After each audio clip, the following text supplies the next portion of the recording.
Hey guys, John from A Global here. If you have a garage door opener remote that rattles on your visor, this may be the video for you. I found a quick fix that works for me, and you'll see that button rattle that you've got going on there. This should help it out and take care of it.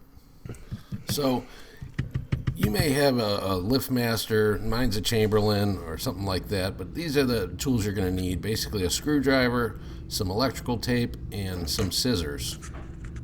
First thing we're going to do is obviously take the remote off the visor and take the remote apart, kind of like you're changing the battery on it, and we're going to use that screwdriver to do that. Pull the metal clip off and obviously pried it open, and you can see that there's 3 buttons on the one side.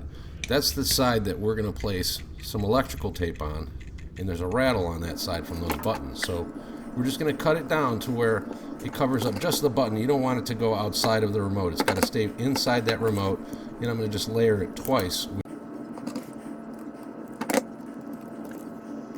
And then we're just going to put it back together here. And once we get that closed up and get the visor clip back on, sometimes we may have to bend that visor clip, and that helps out. And as you can see here, that rattle's all gone. Maybe you got a little bass in your car, you're trying to stop from rattling them remotes or something else, but this works. Thanks for watching, and please subscribe. It's free. Thanks.